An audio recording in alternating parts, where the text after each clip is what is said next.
Welcome to TG roundup. ముందుగా headlines చూద్దాం. గజ్వేల్ అభివృద్ధిని మార్చింది కేసీఆర్ మాత్రమేనన్న హరీష్. కాంగ్రెస్ పాలనలో గజ్వేల్లో అభివృద్ధి నిలిచిందని విమర్శ.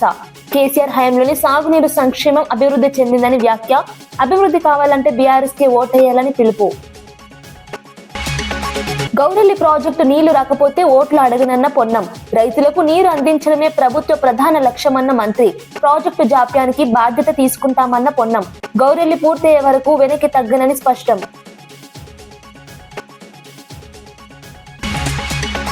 కాంగ్రెస్ గెలిస్తే ప్రజలపై పన్నుల భారం మోపుతారన్న బండి. అభివృద్ధి పేరుతో పన్నులే కాంగ్రెస్ విధానమన్న విమర్శ. బీజేపీకి అవకాశం ఇస్తే పట్టణాభివృద్ధి చేస్తామన్న ధీమా. డబుల్ ఇంజన్ సర్కార్తోనే నిజమైన అభివృద్ధి సాధ్యమని వ్యాఖ్య. ఓటుకు నోటు కేసు ఆధారాలున్న ఫోరెన్సిక్ ల్యాబ్ లో అగ్ని ప్రమాదం. నాంపల్లి ఫోరెన్సిక్ ల్యాబ్ లో మంటలు, కీలక ఫైల్స్ దగ్ధం. ఓటుకు నోటు కేసు ఆధారాల భద్రతపై అనుమానాలు. ఫోరెన్సిక్ ల్యాబ్ అగ్ని ప్రమాదంపై సమగ్ర విచారణ ఆదేశం. ఇక వివరాల్లోకి వెళ్తే, ఓటుకు నోటు కేసులో సంబంధించిన కీలక ఆధారాలున్న తెలంగాణ ఫోరెన్సిక్ సైన్స్ ల్యాబొరేటరీలో అగ్ని ప్రమాదం చోటు చేసుకోవడం రాష్ట్ర రాజకీయాల్లో తీవ్ర కలకలం రేపింది. నాంపల్లిలోని ఫోరెన్సిక్ ల్యాబ్ లోని కంప్యూటర్ ల్యాబ్ లో షార్ట్ సర్క్యూట్ కారణంగా మంటలు చెలరేగినట్లు పోలీసులు వెల్లడించారు. ఈ ప్రమాదంలో పలు కీలక ఫైల్స్ దగ్ధమైనట్లు సమాచారం. అయితే ఏ ఫైల్స్ పూర్తిగా తగలబడ్డాయన్న అంశంపై ఇంకా స్పష్టత లేదని అధికారులు తెలిపారు. నేర పరిశోధనలకు సంబంధించిన ఎవిడెన్స్ ల్యాబ్ కార్యకలాపాలన్నీ ఇక్కడి నుంచే జరుగుతుండటంతో ఈ ఘటన ప్రాధాన్యం సంతరించుకుంది. ప్రమాదం జరిగిన సమయంలో ల్యాబ్ లో 4 ఉద్యోగులుండగా మంటలు గమనించిన వెంటనే వారు సురక్షితంగా బయటికి వచ్చారని సెంట్రల్ జోన్ డీసీపీ శిల్పవల్లి తెలిపారు. 5 ఫైర్ ఇంజన్ల సహాయంతో మంటలను పూర్తిగా అదుపులోకి తీసుకొచ్చినట్లు చెప్పారు. ఈ ఘటనపై సమగ్ర విచారణకు ఆదేశాలు ఇచ్చారు. ఆయన అందరికి ఇన్ఫర్మేషన్ ఇవ్వగా local police and fire engines అన్ని కూడా ఇమీడియట్ గా తీసుకోవడం జరిగింది. ఫస్ట్ ఫ్లోర్ లో రావడం స్టార్ట్ అయింది. Later on it has spread to information and supposedly short circuit. That is what we scientific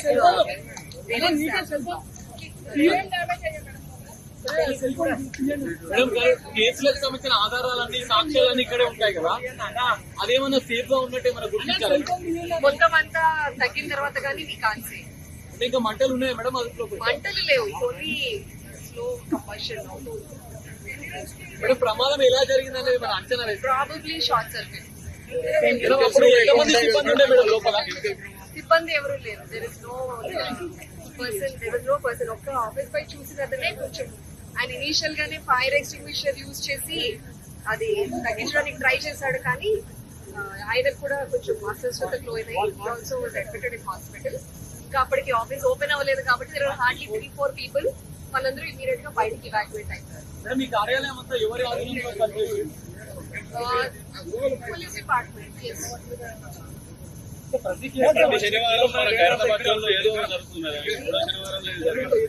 ఇంకా అట్లా అనుకుంటే రోజు ఏదో ఒకటి జరుగుతుంది, కానీ థింగ్స్ హ్యాపెన్. యాక్సిడెంట్స్. కాంగ్రెస్ పాలనలో గజ్వేల్లో ఒక్క రూపాయి అభివృద్ధి కూడా జరగలేదని మాజీ మంత్రి హరీష్ రావు విమర్శించారు. గజ్వేల్లో జరిగిన ఎన్నికల ప్రచారంలో పాల్గొన్న ఆయన, కాంగ్రెస్ ప్రభుత్వం అధికారంలోకి వచ్చిన తర్వాత అభివృద్ధి ఎలా నిలిచిపోయిందో ప్రజలకు స్పష్టంగా అర్థమైందన్నారు. కేసీఆర్ ముఖ్యమంత్రిగా ఉన్న సమయంలోనే గజ్వేల్ రూపురేఖలు మారాయని, సాగునీటి ప్రాజెక్టులు, మౌలిక వసతులు, సంక్షేమ పథకాలతో నియోజకవర్గం అభివృద్ధి చెందిందని గుర్తు చేశారు. కాంగ్రెస్ పార్టీ హామీలతో ప్రజలను మభ్యపెడుతోందని ఆరోపించారు.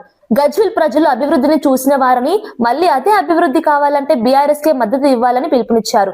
కాంగ్రెస్, బీజేపీ రెండూ గజ్వేల్ కు చేసింది ఏమీ లేదని వ్యాఖ్యానించారు. హరీష్ రావు వ్యాఖ్యలు మున్సిపల్ ఎన్నికల ప్రచారంలో రాజకీయ వేడి పెంచాయి. మిషన్ కాకతీయ చెరువుల మీద పెట్టిన ఖర్చే 5,000 కోట్లు. ఖర్చు పెట్టింది 5,000 లీటర్ ఎవడన్నా? అది కాళేశ్వరం ప్రాజెక్టు కట్టక ముందు పాండవుల చెరువుల సుక్క నీళ్లుండునా? మల్లన్న సాగర్ లో నీళ్లుండునా? గజ్వేల్ పంటలు వండునా? మనం బోరేస్తే 400 ఫీట్లు వేస్తే సుక్క నీళ్లు వచ్చునా? ఇలా కాళేశ్వరం కట్టినాక బంగారం పంటలు పండుతున్నాయి మన మెదక్ జిల్లాలో. కాళేశ్వరంలో పెట్టిందే 84,000 కోట్ల ఖర్చు.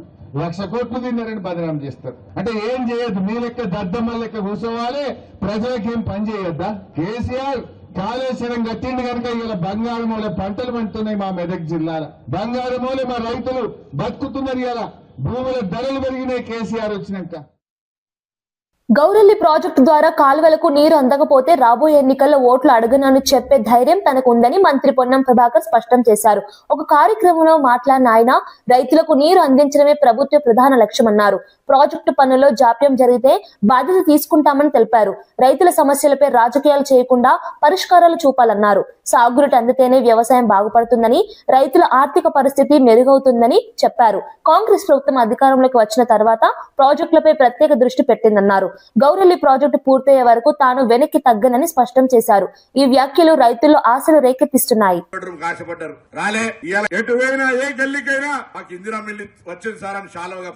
ఇంకా రావాలి బరాబర్ మా ప్రభుత్వం ఇందిరమ్మ ఇండ్లు పేదలందరికీ ఇచ్చే బాధ్యత మాది. ఎక్కడైనా బహిరంగ చర్చకు సిద్ధం. హుస్నాబాద్ లో 2 నెలలు ఏమైందో ఇంకా భవిష్యత్తులో ఏమైతుందో నేను చేతి చూపెడతానన్నమాట మనం చేస్తూ 11 తారీఖు పొద్దున్నే పోయి చేతి గుర్తు మీద ఓటేసి 20 మంది కాంగ్రెస్ అభ్యర్థులు గెలిపియండి. హుస్నాబాద్ రూపురేఖల్ని ఏ విధంగా ముందుకు తీసుకుపోతారో బాధ్యత నాది అనే మాట మనం చేస్తూ మరొక్కసారి అందరికీ హృదయపూర్వకంగా నమస్కారాలు, ధన్యవాదాలు చెప్తూ సెలవు తీసుకుంటా ఉన్నాను. ప్రభుత్వం చేపడుతున్న సంక్షేమ అభివృద్ధి కార్యక్రమాలకు ఆకర్షితులై ఇతర పార్టీల నుంచి పెద్ద సంఖ్యలో నాయకులు, కార్యకర్తలు కాంగ్రెస్ లో చేరుతున్నారని సికింద్రాబాద్ కాంగ్రెస్ పార్టీ ఇన్ఛార్జి ఆదం సంతోష్ కుమార్ తెలిపారు. ఒక సమావేశంలో మాట్లాడిన ఆయన ప్రజాప్రభుత్వం తీసుకుంటున్న నిర్ణయాలు ప్రజల విశ్వాసాన్ని పొందుతున్నాయన్నారు. సంక్షేమ పథకాలు నేరుగా ప్రజలకు అందుతున్నాయని, అందుకే కాంగ్రెస్ వైపు ఆకర్షణ పెరుగుతోందని చెప్పారు. ప్రతిపక్ష పార్టీల నాయకులు కూడా ప్రభుత్వ పనితీరును గుర్తించి కాంగ్రెస్ లో చేరుతున్నారని తెలిపారు.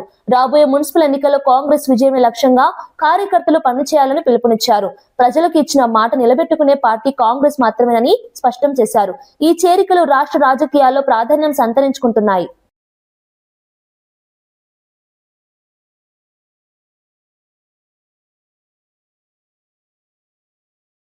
మున్సిపల్ ఎన్నికల్లో కాంగ్రెస్ గెలిస్తే ప్రజలపై భారీ పన్నుల భారం మోపుతారని కేంద్ర మంత్రి బండి సంజయ్ హెచ్చరించారు.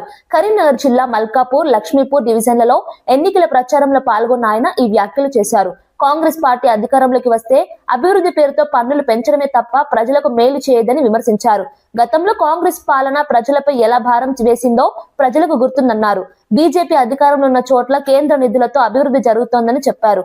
మున్సిపల్ ఎన్నికల్లో బీజేపీకి అవకాశం ఇస్తే పట్టణాలను అభివృద్ధి చేసి చూపిస్తామని ధీమా వ్యక్తం చేశారు. డబుల్ ఇంజిన్ సర్కార్తోనే నిజమైన అభివృద్ధి సాధ్యమని బండి సంజయ్ వ్యాఖ్యానించారు. టెండర్ అయిపోయింది, అది రోడ్లకు పనులు కాంట్రాక్టర్ కూడా నిర్ణయం అయిపోయింది. ఆ కాంట్రాక్టర్ను పిలిచి అడగండి. మీరు ఆ కాంట్రాక్టర్ను పంపమంటే ఆయన కూడా పంపుతారు. ఆయన ఈ 11 కోట్ల రూపాయలు వాపస్ పోతే మీ మల్కాపూర్, లక్ష్మీపూర్ రోడ్డు రావు, బోర్లు రావు. కాబట్టి దయచేసి ఇంతమంది హైమాక్స్ నడిచినాం, బోర్లు వేయించిన, పండుగల పబ్బాలైతే సాయం చేసిన. కాబట్టి నిధులు నాకుంటే తప్ప గంగుల కమలాకరకు ఉండే, కాంగ్రెస్లకు ఉండే. కాబట్టి 2 చేతులు జోడించి మొక్కుతున్నా, మాకు రాజేంద్ర ప్రసాద్ను మీరు గెలిపించండి. హైదరాబాద్ నాంపల్లిలోని ఫోరెన్సిక్ సైన్స్ ల్యాబ్ లో అగ్ని ప్రమాదం చోటు చేసుకోవడం తీవ్ర ఆందోళనకు కారణమైంది.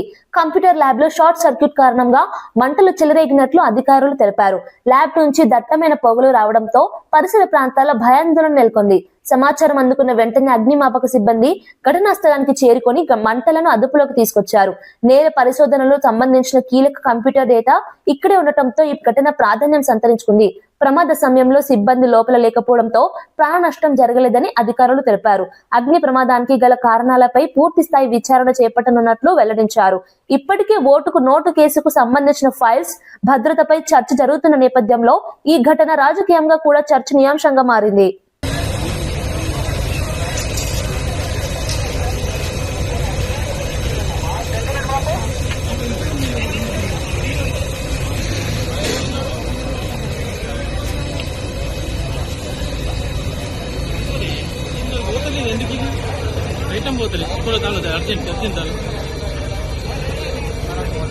సిద్దిపేట జిల్లా గజ్వేల్ పట్టణంలోని ఆర్ఎన్ కాలనీలో మున్సిపల్ ఎన్నికల ప్రచారంలో ఉద్రిక్తత చోటు చేసుకుంది.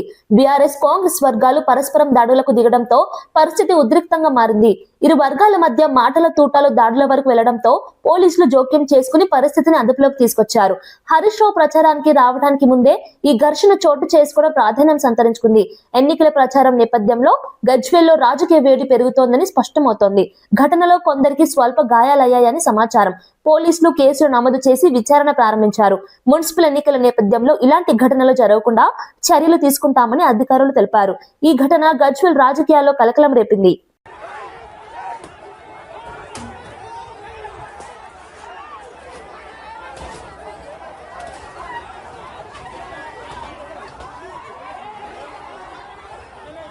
వికారాబాద్ జిల్లాలోని 28 వార్డులో బీజేపీ అభ్యర్థి విద్యార్థి లావణ్య సురేందర్ గడప గడప ప్రచారం నిర్వహించారు. ఈ సందర్భంగా కాంగ్రెస్, బీఆర్ఎస్ పార్టీలపై తీవ్ర విమర్శలు చేశారు. కాంగ్రెస్ 6 గ్యారంటీల పేరుతో ప్రజలను మోసం చేసిందని, బీఆర్ఎస్ కుటుంబ పాలనతో ప్రజలను నష్టపరిచిందని ఆరోపించారు. 2 పార్టీలు దోపిడీ రాజకీయాలకే పరిమితమయ్యాయని అన్నారు. వికారాబాద్ మున్సిపాలిటీలో బీజేపీకి ఒక్క అవకాశం ఇస్తే కేంద్ర ప్రభుత్వం నుంచి భారీ నిధులు తీసుకొస్తామని ధీమా వ్యక్తం చేశారు.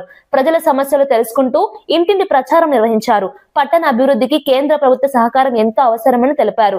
ఈ ప్రచారంతో వికారాబాద్ లో ఎన్నికల వాతావరణం మరింత వేడెక్కింది. జై శ్రీరామ్.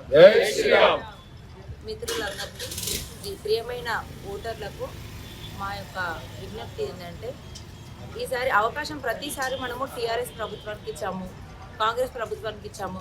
గత కాంగ్రెస్ ప్రభుత్వంలో ఇచ్చిన 6 గ్యారంటీలలో అసలు ఏ గ్యారంటీ అయినా ఒక్కటైనా నిలబెట్టుకున్నారా వాళ్ళు? ఒక ఫ్రీ బస్ అనేది ఒకటి పెట్టారు, కానీ అది ఎంతవరకు తీసుకొచ్చారు? బస్సులు ఫ్రీ బస్ పెట్టేసి మొత్తం మహిళలకు మొత్తం ఒక ఏమంటారు, అవసరం ఉన్నా లేకపోయినా అందరు అనవసరమైన దాన్ని కూడా బయటికి వెళ్ళేటట్టు చేశారు. ఇంకొకటి బస్సులన్నీ కూడా తగ్గించేశారు. ఫస్ట్ బస్సులన్నీ కూడా బస్సులను తగ్గించి ఫ్రీ బస్సెస్ తెచ్చి పెట్టిండు. మనకు ఎన్నో ఇచ్చిండు. ఇంట్లో ఉన్న మహిళలకు 4,000 ఇస్తాను, పెన్షన్లు పెంచుతాను, ఎన్నో గ్యారంటీలు ఇచ్చారు, కానీ ఒక్కటి కూడా చేయలేదు. మన స్కూటీలు ఇస్తానని కూడా ఏదో చెప్పినట్టున్నారు కదా గ్యారంటీ. అప్పుడు ఇంటర్ పిల్లలకు, ఇంటర్ స్టూడెంట్స్కి ఒక్కొక్క స్టూడెంట్కి స్కూటీ ఇస్తా అని చెప్పారు. మరి ఒక్కింటికి ముందర ఒక స్కూటీ, ఇంతమంది స్టూడెంట్స్ ఉన్నారు కదా కాలేజీల్లో పోయి మీరు కూడా ఎంక్వైరీ చేయాలి. ప్రభుత్వాన్ని మేము తీవ్రంగా ఖండిస్తున్నాము. ఇప్పుడు ఒక భాజపాకి ఒక అవకాశం వచ్చింది. ఆ అవకాశం మనం అందరం కూడా, ఓటర్స్ అందరూ కూడా సద్వినియోగం చేసుకొని ధర్మానికి మరియు అభివృద్ధికి సమపాలంగా ఏమంటారు, మనకు మోడీ ప్రభుత్వం నుంచి వస్తున్న సెంట్రల్ ఫండ్స్ అన్నీ కూడా మనం పోరాడి తెచ్చుకోవడానికి మనకు ఇక్కడ నుంచి బేస్ లేక మనం ఏం చేయలేకపోతున్నాం. మన మున్సిపాలిటీలో కాషాయం ఎగిరితే కానీ మనం ఏమీ చేయలేము. సో ఓటర్లు అందరూ ఒక వార్డులో కాదు, నేనున్నది 28వ వార్డులో గాంధీ కాలనీ మరియు పాతగంజ్ రెండుట్లలో మా పోటీ ఉంది. గట్టి పోటీ అయితే ఖచ్చితంగా ఇస్తున్నాము. చాలా సమస్యలు ఉన్నాయి. ఏదేదో చేసినాము అని ఎన్నో అంటే సోషల్ మీడియాని వాడుకొని పెద్దవాళ్ళని ఎమోషనల్ సెంటిమెంటల్ గేమ్ తోటి ఇదివరకు వచ్చిన ప్రభుత్వం వాళ్ళు ఎన్నో చేసినాము అనేది చూపిస్తున్నారు. కానీ వార్డులలో తిరిగి మేము ఓటర్స్ని అడుగుతుంటే మాకు అర్థమవుతుంది అక్కడ ఏం సమస్యలు ఉన్నాయి. ఆ ఫొటోస్కి మీడియాకి కొంచెం అందరూ ఎడిక్ట్ అవ్వకుండా బయటకు వచ్చి చూడండి ఏం పని అవుతుంది, ఏమైతలేదు అనేది చూసి ఎవరికి ఓటు వేయాలి అనేది మీరు ఎంచుకోవాలి. ఇప్పుడు సమయం వచ్చింది. ఏదో సామెత ఉంటుంది చూడండి, చేతులు కాలిన తర్వాత ఆకులు పట్టుకుంటే వచ్చేది ఏమీ లేదు. అందరము ఇప్పుడు ఒక యూనిటీగా ఉండి మన ధర్మాన్ని కాపాడుకోవాలి. అదేవిధంగా మనం అభివృద్ధి చేసుకోవాలంటే అందరూ కూడా సహకరించాలి. ఒక్కరి కోసం కాదు ఈ పార్టీ నిలబడేది, ప్రతి ఒక్కరి అభివృద్ధి కోసం. 6 సంవత్సరాల నుంచి మనం సన్నబియ్యం తింటున్నాం. ఇదివరకు ఎవరైనా సన్నబియ్యం ఇచ్చిరా? ఏ ప్రభుత్వం అని ఇచ్చిందా? టీఆర్ఎస్ ఇచ్చిందా? బీఆర్ఎస్ అసలు బీఆర్ఎస్ ఇంకా ఇప్పుడే ఫామ్లోకి వస్తుందేమో. ఇంకొకటి కాంగ్రెస్ ఓపెన్ ఏమంటారు స్టేట్మెంట్ కూడా ఇచ్చారు మొన్న రీసెంట్గా. ఇక పార్టీల గురించి మనం ఎక్కువ మాట్లాడొద్దు. దయచేసి ఓటర్లు అందరూ కూడా ఒక యూనిటీగా నిలబడి మన ధర్మం వైపు నిలబడాలని మనస్ఫూర్తిగా కోరుకుంటూ అన్ని వార్డుల నుంచి మన కాషాయం ఎగరాలని కోరుకుంటున్నాను. Thank you very much. Sangareddy జిల్లా సదాశివపేట పట్టణంలో 12వ వార్డులో బీఆర్ఎస్ అభ్యర్థి డాక్టర్ చిల్ల మానస మల్లన ప్రచారంలో దూసుకుపోతున్నారు. యువతకు ఒక్కసారి అవకాశం ఇవ్వాలని కోరుతూ అభివృద్ధి హామీలను ప్రజల ముందుంచారు. గల్లీకి నెలకు ఒకసారి ఉచిత హెల్త్ చెకప్, షుగర్ టెస్టులు నిర్వహిస్తామని ప్రకటించారు. ప్రతి సంవత్సరం ఒకసారి ఉచిత దర్శన సదుపాయం కల్పిస్తామని తెలిపారు. అర్హులైన వికలాంగులు, వృద్ధులకు ప్రభుత్వ పింఛన్లు అందేలా చూస్తామని హామీ ఇచ్చారు. ఈ ప్రచార కార్యక్రమంలో బీఆర్ఎస్ నాయకులు, కార్యకర్తలు భారీ సంఖ్యలో పాల్గొన్నారు. అభివృద్ధి సేవలే తమ అజెండాని డాక్టర్ మల్లన్న స్పష్టం చేశారు. ఈ ప్రచారంతో సదాశివపేటలో బీఆర్ఎస్ ఉనికి బలపడుతోంది.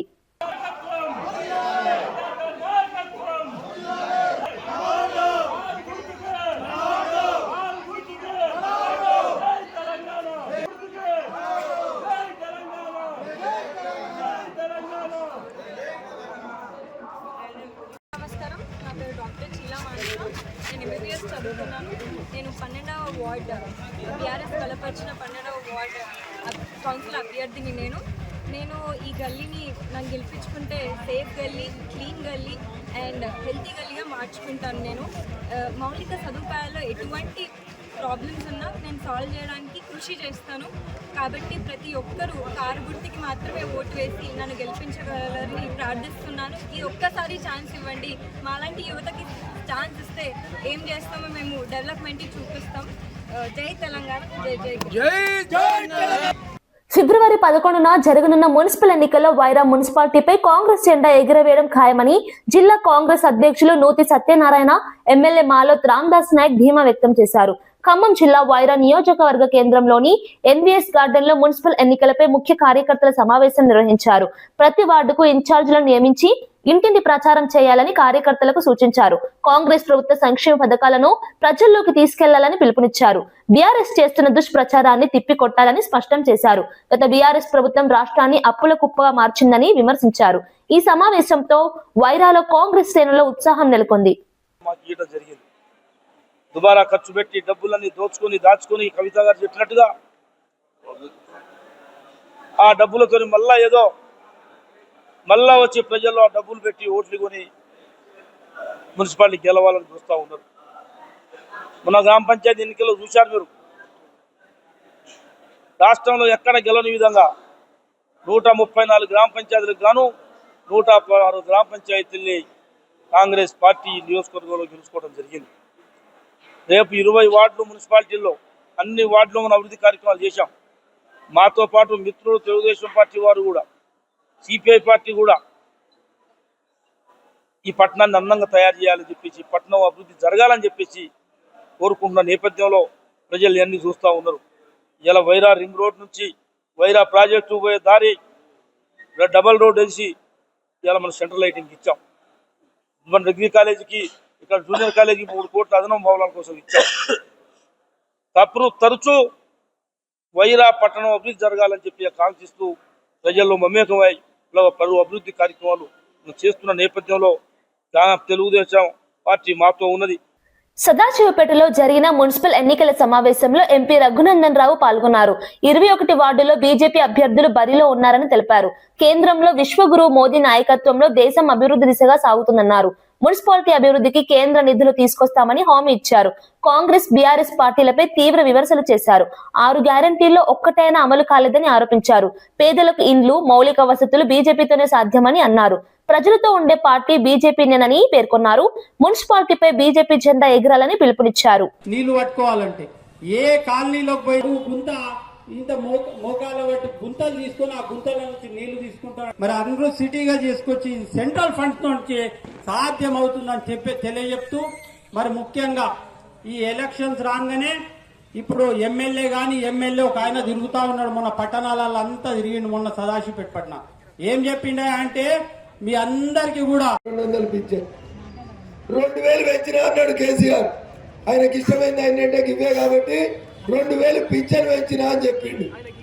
కోటర్ ధర కూడా పెంచిండు. చెప్పిండా 20 రూపాయలు ఉన్న కోటర్ ధర 250 రూపాయలు చేసిండు.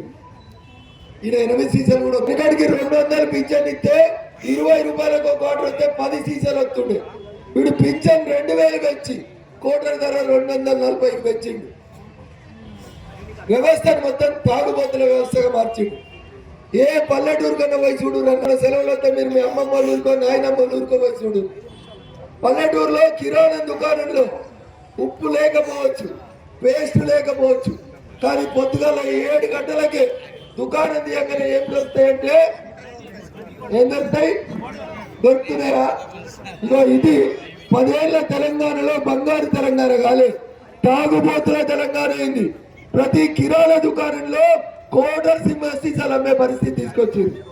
నేను చెప్పిన దాంట్లో ఏదైనా ఒక్క అక్షరం అబద్ధం ఉంటే బసవేశ్వరం చౌరస్తాగా నుంచి మొదలుకుంటే సదాశివపేటలో ఏ చౌరస్తాకైనా నేను ఒక్కటే వచ్చి చర్చ చేయడానికి సిద్ధంగా ఉన్నా.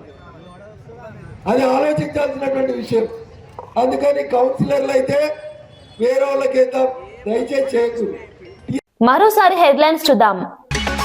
గజ్వేల్ అభివృద్ధిని మార్చింది కేసీఆర్ మాత్రమేనన్న హరీష్. కాంగ్రెస్ పాలనలో గజ్వేల్లో అభివృద్ధి నిలిచిందని విమర్శ. కేసీఆర్ హయాంలోని సాగునీరు సంక్షేమం అభివృద్ధి చెందిందని వ్యాఖ్య. అభివృద్ధి కావాలంటే బీఆర్ఎస్ కి ఓటేయాలని పిలుపు. గౌరెల్లి ప్రాజెక్టు నీళ్లు రాకపోతే ఓట్లు అడగనన్న పొన్నం. రైతులకు నీరు అందించడమే ప్రభుత్వ ప్రధాన లక్ష్యమన్న మంత్రి. ప్రాజెక్టు జాప్యానికి బాధ్యత తీసుకుంటామన్న పొన్నం. గౌరెల్లి పూర్తయ్యే వరకు వెనక్కి తగ్గనని స్పష్టం.